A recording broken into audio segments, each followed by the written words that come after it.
Σας. Σήμερα θα σας δείξω πώς φτιάχνω εγώ προσάναμα για να κάψω τα κλαδιά μου στον κήπο ή στο χωράφι. Αυτά που θα χρησιμοποιήσω είναι ένα σκισμένο σακί, πετρέλαιο, χρησιμοποιημένο ελαιόλαδο και πλαστικό δοχείο με καπάκι. Τι απαγορεύεται? Απαγορεύεται να βάλουμε βενζίνη, ινόπνευμα ή κάποιο άλλο υλικό, υγρό ή στερεό, που προκαλεί γρήγορη ανάφλεξη ή έκρηξη. Υπάρχει κίνδυνος να προκληθούν εγκάβματα. Απαγορεύεται να χρησιμοποιήσουμε επεξεργασμένα βιομηχανικά υλικά όπως λάδια αυτοκινήτων κτλ. Επίσης, πλαστικές συσκευασίες όπως πλαστικές σακούλες, πλαστικά μπουκάλια, επεξεργασμένα υλικά που περιέχουν πλαστικό. Υπάρχει κίνδυνος οι αναθυμιάσεις που θα προκύψουν να μας προκαλέσουν ζάλι, δύσπνοια ή μελλοντικά προβλήματα υγείας. Και φυσικά να φυλάσσετε μακριά από παιδιά και σε χώρο καλά αεριζόμενο που δεν υπάρχουν υψηλές θερμοκρασίες.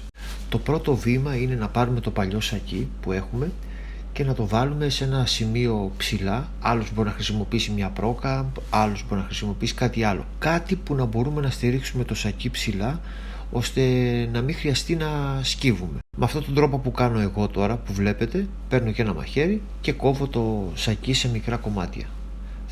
Όταν τελειώσουμε με το κόψιμο του σακιού σε μικρά κομμάτια, παίρνουμε τα κομμάτια αυτά και τα τοποθετούμε στο πλαστικό δοχείο με το πλαστικό καπάκι, όπως φαίνεται και εδώ στην εικόνα. Καλό είναι ο τρόπος που τοποθετούμε μέσα αυτά τα υφασμάτινα κομμάτια, ό,τι έχει προκύψει από το σακί, είναι να τα βάζουμε με ομοιόμορφο τρόπο. Και ο λόγος είναι γιατί όταν θέλουμε να το βγάλουμε μετά, να μην βγαίνουν 1, 2 ή και 4 μαζί. Να βγαίνει ένα κάθε φορά. Αυτό, το να το βάλετε σωστά από την αρχή, θα σας βοηθήσει να βγαίνουν και πιο σωστά τα κομμάτια που θέλετε να χρησιμοποιήσετε για να ανάψετε τη φωτιά.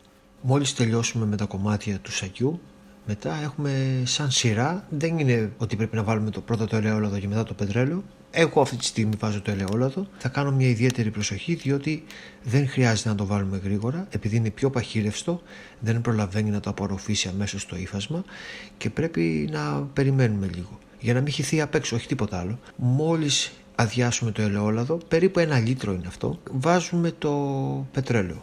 Το πετρέλαιο, περίπου την ίδια αναλογία, 1 λίτρο, όσο λάδι βάλουμε τόσο πετρέλαιο. Βέβαια και 2 λίτρα να βάλετε, και παραπάνω δηλαδή να βάλετε λάδι, καλό είναι.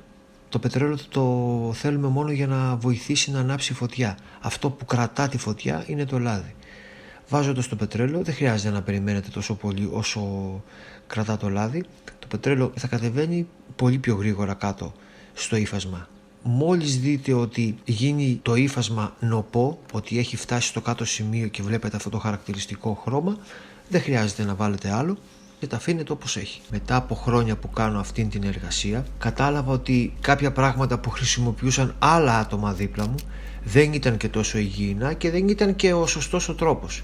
Και έτσι κάθισα και σκέφτηκα τι μπορεί να είναι πιο υγιεινό για να μπορώ να κάνω την εργασία μου και να μην φοβάμαι για την υγεία μου.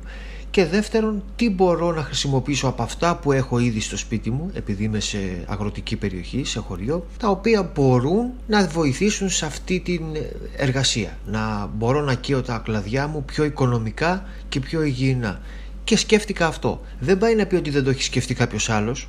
Εννοείται ότι κάποιος άλλος μπορεί να έχει σκεφτεί κάτι παρόμοιο. Απλά εγώ το έχω σαν καθημερινή λύση στην εργασία αυτή και το προτείνω. Αυτό που σας παρουσιάζω, το μείγμα ή προσάναμα για να βάλουμε φωτιά, είναι μόνο για να χρησιμοποιηθεί σε ανοιχτό χώρο. Παραδείγματος χάρη σε ένα κήπο ή στο χωράφι μας. Δεν είναι κατάλληλο για να ανάψουμε τη σόμπα μας ή κάποιο άλλο θερματικό μέσο. Αυτά από μένα και καλή συνέχεια.